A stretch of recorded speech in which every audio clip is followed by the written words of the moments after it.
Más textos disponibles en Simba. Solo.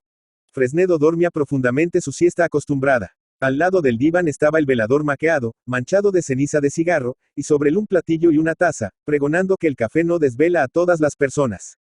La estancia, amueblada para el verano con mecedoras y sillas de rejilla, estera fina de paja, y las paredes desnudas y pintadas al fresco, se hallaba menos que a media luz, las persianas la dejaban a duras penas filtrarse. Por esto no se sentía el calor. Por esto y porque nos hallamos en una de las provincias más frescas del norte de España y en el campo.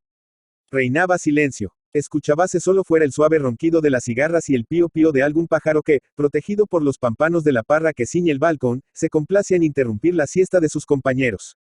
Alguna vez, muy lejos, se oye el chirrido de un carro, lento, monótono, convidando al sueño.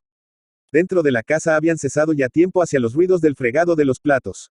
La fregatriz, la robusta, la colosal Mariona, como andaba descalza, solo producía un leve gemido de las tablas, que se quejaban al recibir tan enorme y maciza humanidad. Cualquiera envidiaría aquella estancia fresca, aquel silencio dulce, aquel sueño plácido. Fresnedo era un sibarita, pero solamente en el verano.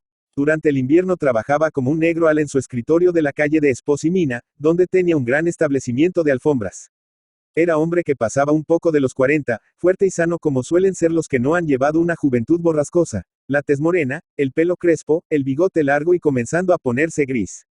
Había nacido en Campizos, punto donde nos hallamos, hijo de labradores regularmente acomodados. Mandaronle a Madrid a los 14 años con un tío comerciante. Trabajo con brío e inteligencia. Fue su primer dependiente, después, su asociado. Por último se casó con su hija, y heredó su hacienda y su comercio. Contrajo matrimonio tarde, cuando ya se acercaba a los 40 años. Su mujer solo tenía 20. Educada en el bienestar y hasta en el lujo que le podía procurar el viejo Fresnedo, Margarita era una de esas niñas madrileñas, toda melindres, toda vanidad, postrada ante las mil ridiculeces de la vida cortesana, cual si estuviesen determinadas por sentencias de un código inmortal, desviada enteramente de la vida de la naturaleza y la verdad. Por eso odiaba el campo, y muy particularmente el ignorado y frondoso lugarcito donde tenía origen su linaje humilde. Lo odiaba casi tanto como su mamá, la esposa del viejo Fresnedo, que, a pesar de ser hija de una cacharrera de la calle de la Aduana, tenía a menos poner los pies en Campizos. Tanto como ellas lo odiaban amábalo el buen Fresnedo. Mientras fue dependiente de su tío, arrancábale todos los años licencia para pasar el mes de julio o agosto en su país. Cuando sus ganancias se lo permitieron, levantó al lado de la de sus padres una casita muy linda, rodeada de jardín, y comenzó a comprar todos los pedazos de tierra que cerca de ella salían a la venta.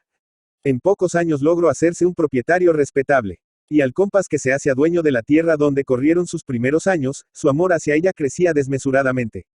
Puede cualquiera figurarse el disgusto que el honrado comerciante experimentó cuando, después de casado con su prima, ésta le anunció, al llegar el verano, que no estaba dispuesta a sepultarse en Campizos, decisión que su tía y suegra reciente apoyó con maravilloso coraje. Fue necesario resignarse a veranear en San Sebastián. Al año siguiente, lo mismo. Pero al llegar al cuarto, Fresnedo tuvo la audacia de rebelarse, produciendo un gran tumulto doméstico, o a Campizos, o a ninguna parte este verano. Estamos, señoras, y los bigotes se le erizaron de tal modo inflexible al pronunciar estas enérgicas palabras, que la delicada esposa se desmayó acto continuo, y la animosa suegra, rociando las sienes de su hija con agua fresca y dándole a oler el frasco del antiespasmódico, comenzó a increparle amargamente. Huele, hija mía, huele. Si las cosas se hicieran 2 veces. La culpa la he tenido yo en poner en manos de un paleto una flor tan delicada. Cuando la flor delicada abrió al fin los ojos, fue para soltar por ellos un caudal de lágrimas y para decir con acento tristísimo. Nunca lo creyera de Ramón. Fresnedo se conmovió. Hubo explicaciones. Al fin se transigió de un modo honroso para las dos partes.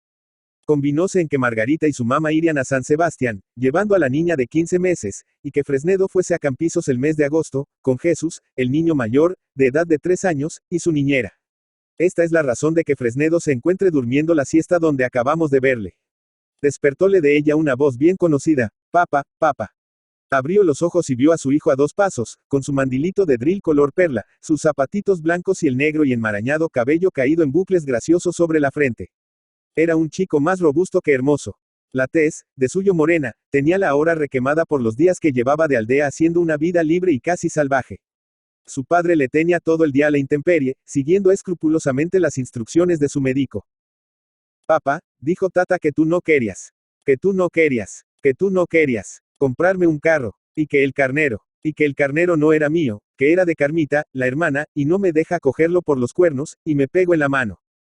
El chiquitín, al pronunciar este discurso con su graciosa media lengua, deteniéndose a cada momento, mostraba en sus ojos negros y profundos la indignación vivísima y mucha sed de justicia. Por un instante pareció que iba a romper en llanto, pero su temperamento enérgico se sobrepuso, y después de hacer una pausa cerró su perorata con una interjección de carretero. El padre le había estado escuchando embelesado, animándole con sus gestos a proseguir, lo mismo que si una música celeste le regalase los oídos. Al oír la interjección, estalló en una sonora y alegre carcajada. El niño le miró con asombro, no pudiendo comprender que lo que a él le ponía tan fuera de sí causase el regocijo de su papa. Este hubiera estado escuchándole horas y horas sin pestañear. Y eso que, según contaba su suegra a las visitas, cuando quería dar el golpe de gracia a su yerno y perderle completamente ante la conciencia pública, se había dormido oyendo la favorita a Gayarre. Sí, vida mía, la tata no quiere que cojas el carnero por los cuernos. Deja que me levante, ya verás cómo arreglo yo a la tata. Fresnedo atrajo a su hijo y le aplicó 2 formidables besos en las mejillas, acariciándole al mismo tiempo la cabecita con las manos. El chico no había agotado el capítulo de los agravios que creía haber recibido de su niñera. Siguió gorjeando que ésta no había querido darle pan. Hace poco tiempo que hemos comido. Hace mucho, dijo el niño con despecho. Bueno, ya te lo doy yo. Además, la tata no había querido contarle un cuento, ni hacer vaquitas de papel. Además, le había pinchado con un alfiler aquí. Y señalaba una manecita. Pues es cierto, exclamó Fresnedo viendo, en efecto un ligero rasguño. Dolores. Dolores, gritó después. Presentóse la niñera. El amo la increpó duramente por llevar alfileres en la ropa, contra su prohibición expresa. Jesús, viendo a la tata triste y acobardada, fue a restregarse con sus faldas, como pidiéndole perdón de haber sido causa de su disgusto. Bueno, dijo Fresnedo levantándose del diván y esperezándose. Ahora nos iremos al establo y cogerás al carnero por los cuernos. ¿Quieres, Chucho? Chucho quiso descoyuntarse la cabeza haciendo señales de afirmación que corroboraba vivamente con su media lengua. Pero echando al mismo tiempo una mirada tímida a su tata, y viéndola todavía seria y avergonzada, le dijo con encantadora sonrisa. No te enfades, boba, tú vienes tan bien con nosotros. Fresnedo se vistió su americana de drill, se cubrió con un sombrero de paja, y tomando de la mano a su niño, bajó al jardín, y de allí se trasladaron al establo. Al abrir la puerta, Chucho, que iba muy decidido, se detuvo y esperó a que su padre penetrase. Estaba oscuro. Del fondo de la cuadra salía el vaho tibio y húmedo que despide siempre el ganado. Las vacas mugieron débilmente, lo cual puso en gran sobresalto a Jesús, que se negó rotundamente a entrar, bajo el pretexto especioso de que se iba a manchar los zapatos. Su padre le tomó entonces en brazos y pasó y quiso acercarle a las vacas y que les pusiese la mano en el testuz. Chucho, que no las llevaba todas consigo, confesó que a las vacas les tenía un potito de miedo. A los carneros ya era otra cosa. A estos declaraba que no les temía poco ni mucho, que jamás había sentido por ellos más que amor y veneración. Bueno, vamos a ver los carneros, dijo Fresnedo sonriendo. Y se trasladaron al departamento de las ovejas. Allí pretendió dejarlo en el suelo. Mas en cuanto puso los piececitos en él, Jesús manifestó que estaba cansadísimo, y hubo que auparlo de nuevo. Acercóle su padre a un carnero y le invitó a que le tomase por un cuerno. Era cosa grave y digna de meditarse. Chucho lo pensó con detenimiento. Avanzó un poco la mano, la retiró otra vez, volvió a avanzarla, volvió a retirarla. Por último, se decidió a manifestar a su papa que a los carneros les tenía un potito miedo. Pero, en cambio, dijo que a las gallinas las trataba con la mayor confianza, que en su vida le habían inspirado el más mínimo recelo, que se sentía con fuerzas para cogerlas del rabo, de las patas y hasta del pico, porque eran unos animales cobardes y despreciables, al menos en su concepto. Fresnedo no tuvo inconveniente en llevarle al gallinero, que estaba en la parte trasera de la casa, fabricado con una valla de tela metálica. Allí Chucho, con una bravura de que hay pocos ejemplos en la historia, se dirigió al gallo mayor, enorme animal de casta española, soberbio de posturas y ardiente de ojo. Trató de cogerle por el rabo, como había formalmente prometido, pero el grave sultán del gallinero chilló de tal horrísona manera, extendiendo las alas y dando feroces sacudidas, que el frío de la muerte penetró en el corazón de Chucho. Apresuróse a soltarlo y se agarró aterrado al cuello de su padre. Pero, hombre, ¿no decías que no tenías miedo a las gallinas?, exclamó este riendo. Tú, cógelo tú, papa. Yo tengo miedo. No, tú no tienes miedo. Y tú, lo tienes. Cayó avergonzado. Pero al fin confesó que a las gallinas también les tenía un potito de miedo. Desde allí llevóle otra vez Fresnedo al establo, y después de varios sustos y vacilaciones logró que pusiera su manecita en el hocico de un becerro. Más ocurriéndole al animal sacar la lengua y pasársela por la mano, la aspereza de ella le produjo tal impresión, que no quiso ya arrimarse a ningún otro individuo de la raza vacuna. Subióle después al pajar. Qué placer para Chucho. Hundirse en la crujiente hierba, agarrarla y esparcirla en pequeños puñados, dejarse caer hacia atrás con los brazos abiertos. Pero aún era mayor el gozo de su padre contemplándole. Jugaron a sepultarse vivos. Fresnedo se dejaba enterrar por su hijo, que iba amontonando hierba sobre él con vigor y crueldad que nadie esperara de él. Más a lo mejor de la operación, su papa daba una violenta sacudida y echaba a volar toda la hierba. Y con esto el chico soltaba nuevas carcajadas, como si aquello fuese el caso más chistoso de la tierra. Sudaba una gota por todos los poros de su tierno cuerpecito, tenía los cabellos pegados a la frente y el rostro encendido. Cuando su papa trató de tomar la revancha y sepultarle a él, no pudo resistirlo. Así que se halló con hierba sobre los ojos, dióse a gritar y concluyó por llorar con verdadero sentimiento, cayéndole por las mejillas unas lágrimas que su padre se apresuró a beber con besos apasionados. Sí, en aquel momento a Fresnedo le atacó uno de esos accesos de ternura que solían ser en él frecuentes. Jesús era su familia, todo su amor, la única ilusión de su vida. Si entrásemos por los últimos pliegues de su corazón, es posible que no halláramos ya un átomo de cariño hacia su mujer. El carácter altanero, impertinente y desabrido de ésta había matado el fuego de la pasión que sintió por ella al casarse. Pero aquel tierno pimpollo, aquel botón de rosa, aquel pastelito dulce amasado por los ángeles lo llenaba todo, ocupaba enteramente su vida, era el fondo de sus pensamientos, el consuelo de sus pesares. Abrazábalo con arrebato y cubría sus frescas mejillas con besos prolongados apretadísimos, murmurando después a su oído palabras fogosas de enamorado. ¿Quién te quiere más que nadie en el mundo, hermoso mío? No es tu papa, di, Lucero. ¿Y tú, a quién quieres más? Sí, vida mía. Sí, te quiero tanto, que daría por ti la vida con gusto. Por ti, nada más que por ti, quisiera hacer algo de provecho en el mundo. Por ti, solo por ti, trabajo y trabajaré hasta morir. Nunca te podré pagar lo feliz que me haces, criatura. El niño no comprendía, pero adivinaba aquella pasión y la correspondía, finamente. Sus grandes ojos negros, expresivos, se posaban en su padre, esforzándose por penetrar en aquel mundo de amor y descifrar el sentido de palabras tan fervorosas. Después de un momento de silencio en que pareció que meditaba, tomó con sus manecitas como claveles la cara de su padre, y acercando la boca a su oído, le dijo con voz tenue como un soplo. Papá, voy a decirte una cosa. Te quiero más que a mamá. No se lo digas, Al buen Fresnedo se le humedecían los ojos con estas cosas.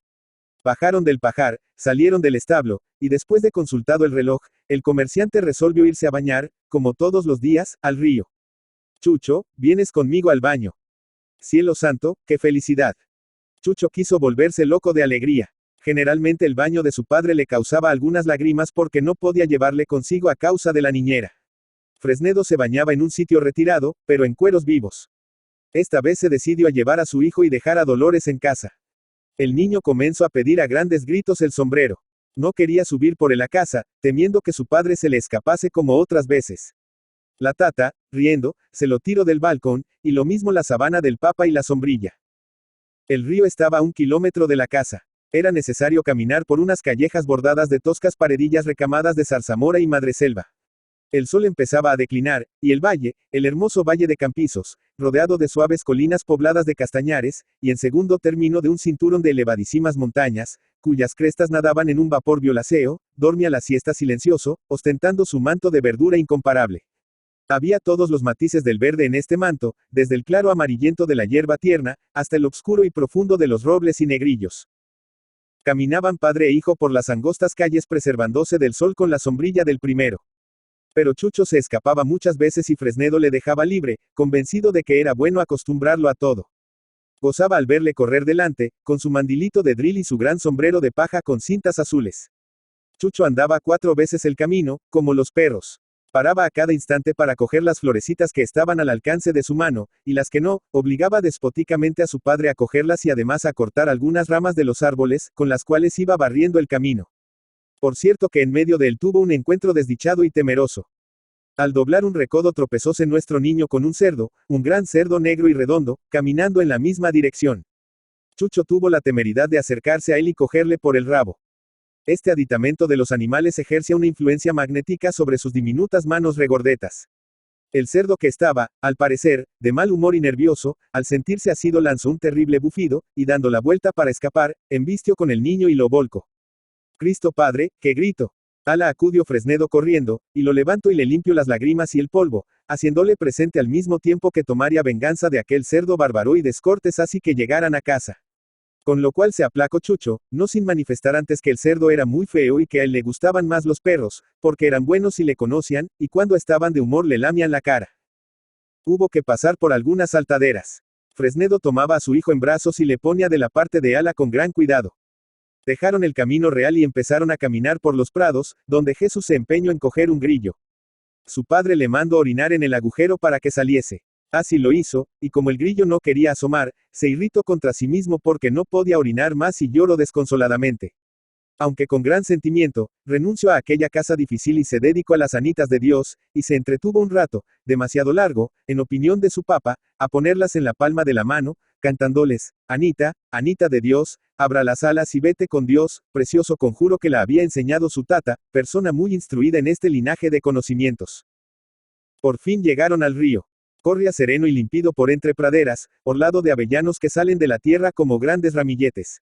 Formaba en aquel paraje un remanso que llamaban en la aldea el Pozo de Tresagua. Era el pozo bastante hondo, el sitio retirado y deleitoso. Ningún otro había en los contornos de Campizos más a propósito para bañarse. Llegaba el césped hasta la misma orilla, y sobre aquella verde alfombra era grato sentarse y cómodamente se podía cualquiera desnudar sin peligro de ser visto. Los avellanos, macizos de verdura, no dejaban pasar los rayos del sol, que aún luce vivo y ardiente. Allí gozaba Fresnedo del baño más que el sultán de Turquía, acumulando salud y felicidad para todo el año. En aquel mismo sitio se había bañado de niño con otra porción de compañeros que hoy eran labradores. Qué placer sentía recordando los pormenores de su vida infantil, cuando era un zagalillo a quien su padre recomendaba el cuidado del ganado en el monte o le ayudaba en todas las faenas de la agricultura. Cuando los recuerdos de la infancia van unidos a una vida libre en el seno de la naturaleza, por pobre que se haya sido, siempre aparecen alegres, deliciosos. Descansaron algunos minutos padre e hijo sobre el césped, reposando el calor, y al fin se decidió aquel a ir despojándose poco a poco de la ropa. Mientras lo hacía, tarareaba una canción de zarzuela de las que llegaban a sus oídos de Madrid. La alegría le rebosaba del alma. Su hijo le miraba atentamente con sus grandes ojos negros. De vez en cuando Fresnedo levantaba los suyos hacia él, y le decía sonriendo: ¿Qué hay, Chucho? ¿Te quieres bañar conmigo? Chucho se contentaba con reír, como diciendo: ¿Qué bromista es este papa? Como si no supiese que armo un escándalo cada vez que intentan meterme en el agua. Fresnedo se bañaba enteramente desnudo. Le incomodaba mucho cualquier traje de baño. En aquel sitio tenía la seguridad de no ser visto. Cuando se quedó en cueros vivos, el asombro y la curiosidad retratados en la cara de su chipilín, le causaron cierta vergüenza y se cubrió con la sabana. Pero Chucho no estaba conforme y empezó a gorjear, mientras tiraba de la sabana con sus manecitas, que su papá tenía pelo en el cuerpo y que él no lo tenía, y que la tata tampoco lo tenía. Vamos, Chucho, cállate, le dijo el papa con semblante grave. No se habla de eso. Los niños no hablan de eso. ¿Y por qué no hablan los niños de eso? Fresnedo no contestó. ¿Por qué no hablan los niños de eso, papa?, repitió el chico. El comerciante quiso distraerle hablándole de otras cosas, pero Chucho no acudió al engaño. ¿Por qué no hablan los niños de eso, papa?, insistió lleno de curiosidad. Porque no está bien, respondió. ¿Y por qué no está bien? Vaya, vaya, déjame en paz, exclamó entre impaciente y risueño. Embosado en la sabana como en un jaique moruno avanzó hacia el agua. Mira, Chucho, dijo volviéndose, no te muevas de ahí. Sentadito hasta que yo salga, ¿verdad? Mira, vas a ver cómo me tiro de cabeza al agua. Mira bien, a la 1, a las 2. Mira bien, Chucho, a las 3. Fresnedo, que había dejado caer la sabana al dar las voces y se había colocado sobre un pequeño cantil, lanzóse, en efecto de cabeza al pozo con el placer que lo hacen los hombres llenos de vida.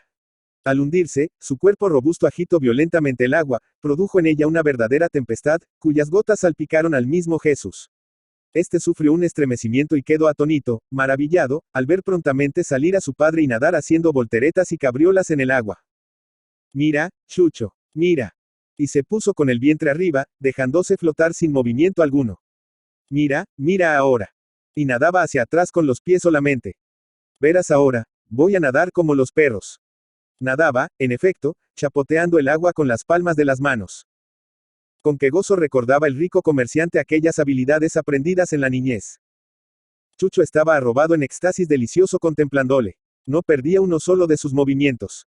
Chucho, Chuchín, bien mío, quien te quiere, gritaba Fresnedo embriagado por la felicidad que las caricias del agua y los ojos inocentes de su hijo le producían. El niño guardaba silencio completamente absorto y atento a los juegos natatorios de su padre. Vamos, di, Chipilín, quien te quiere. Papá, respondió grave con su voz levemente ronca, sin dejar de contemplarle atentamente. Una de las habilidades en que Fresnedo había sobresalido de niño y que mucho le enorgullecía, era la de pescar truchas a mano. Siempre que venía a Campizo se ejercitaba en esta pesca. Era verdaderamente notable su destreza para reconocer y batir los agujeros de las rocas, bloquear la trucha y agarrarla por las agallas al fin. Los pescadores del país confesaban que se las podía haber con cualquiera de ellos, y se contaba que de niño había salido del agua con 3 truchas, una en cada mano y otra en la boca, aunque Fresnedo no quería confirmarlo. Pues bien, en este momento le acometió el deseo de proporcionar un placer a su hijo y dárselo a sí mismo. Verás, Chipilín, voy a sacarte una trucha. ¿Quieres? Ya lo creo que quería. Pues sí, cabalmente Chucho sentía mayor inclinación, si cabe, a los animales acuáticos que a los terrestres. Fresnedo hizo una larga aspiración y se sumergió, dejando a su hijo maravillado. Registró los huecos de algunas piedras del fondo, y solo pudo tocar con los dedos la cola de una trucha sin lograr agarrarla. Como le faltase el aliento, subió a respirar. Chucho, no he podido cogerla. Pero ya caerá. ¿Por qué caerá, papá? Preguntó el niño que no dejaba escapar un modismo sin hacer que se lo explicasen. Quiero decir que ya la cogeré. Otra vez aspiró el aire con fuerza y se lanzó al fondo. Al cabo de unos momentos salió a la superficie con una trucha en la mano, que arrojó a la orilla. Chucho dio un grito de susto y alegría al ver a sus pies al animalito brincando y retorciéndose con furia. Quería agarrarlo cuando paraba un instante, pero al acercar su manecita la trucha daba un salto, y el chico, estremecido, la retiraba vivamente. Intentaba nuevamente asirla lanzando chillidos alegres, y otro salto le asustaba y le ponía súbito grave. Estaba nervioso, gritaba, reía, hablaba, lloraba a un tiempo mismo, mientras su padre, embelesado, nadaba suavemente contemplándole. Anda, valiente, agárrala, que no te hace nada. Por la cola, tonto. ¿Quieres que te pesque otra más grande? Sí, más grande, papá. Esta no me gusta, respondió el chiquito renunciando ya bravamente a agarrar una trucha tan pequeña. El buen comerciante se preparó para otro chapuz. Dejóse ir al fondo y con prisa comenzó a registrar los agujeros de una roca grande que antes había visto. La muerte feroz y traidora aguardaba dentro. Metió el brazo en uno de ellos harto angosto, y cuando intentó sacarlo no pudo. La sangre se le agolpó toda al corazón. Perdió la serenidad para buscar la postura en que había entrado. Forcejeó en vano algunos momentos. Abrió la boca al fin, falto de aliento, y en pocos segundos quedó asfixiado el infeliz. Chucho esperó en vano su salida. Miró con gran curiosidad por algunos minutos el agua, hasta que, cansado de esperar, dijo con inocente naturalidad. Papá, sal. El padre no obedeció. Esperó unos instantes, y volvió a gritar con más energía. Papá, sal. Y cada vez más impaciente, repitió este grito, concluyendo por llorar. Largo rato estuvo diciendo lo mismo con desesperación. Sal, papá, sal. Sus rosadas mejillas estaban bañadas de lágrimas. Sus ojos grandes, hermosos, inocentes, se fijaban ansiosos en el pozo donde a cada instante se figuraba ver salir a su padre. Un salto de la trucha que tenía cerca, viva aún, le distrajo. Acercó su manecita a ella y la tocó con un dedo. La trucha se movió levemente. Volvió a tocarla y se movió menos aún. Entonces, alentado por el abatimiento del animal, se atrevió a posar la palma de la mano sobre él. La trucha no rebulló. Chucho principió a gorjear por lo bajo que él no tenía miedo a las truchas y que si estuviera allí su hermana Carmita indudablemente no osaría poner la mano sobre una bestia tan feroz como aquella. Tanto se fue envalentonando, que concluyó por agarrarla por la cola y suspenderla. Aquel acto de heroísmo despertó en él mucha alegría. Fluyeron de su garganta algunas sonoras carcajadas. Pero una violenta sacudida de la trucha le obligó a soltarla aterrado. Miró a su alrededor, y no viendo a nadie, se fijó otra vez en el pozo y tornó a gritar, llorando, sal, papá. Sal, papá. No quiero trucha, papá. Sal. El sol declinaba. Aquel retirado paraje, situado en la falda misma de la colina, se iba poblando de sombras. Ala, en el horizonte, el sol se ocultaba detrás de las altas y lejanas montañas de color violeta. Tengo miedo, papá. Sal, papaíto, gritaba la tierna criatura bebiendo lágrimas. Ninguna voz responde a la suya. Escuchabanse tan solo las esquilas del ganado o algún mugido lejano. El río seguía murmurando suavemente su eterna queja. Rendido, ronco de tanto gritar, Chucho se dejó caer sobre el césped y se durmió. Pero su sueño fue intranquilo. Era una criatura excesivamente nerviosa, y la agitación con que se había dormido le hizo despertar al poco rato. Había cerrado la noche. Al principio no se dio cuenta de dónde estaba, y dijo como otras veces en su camita: Tata, quiero agua. Pero viendo que la tata no acudía, se incorporó sobre el césped, miró alrededor, y su pequeño corazón se encogió de terror observando la oscuridad que reinaba. Tata, tata, gritó repetidas veces. La luz de la luna rielaba en el agua. Atraído sus ojos hacia ella, Chucho se acordó de pronto que su papá estaba con él y se había metido en el río a sacarle una trucha. Y entre sollozos que le rompían el pecho y lágrimas que le cegaban, volvió a gritar: Sal, papá, sal, mi papá. Tengo miedo.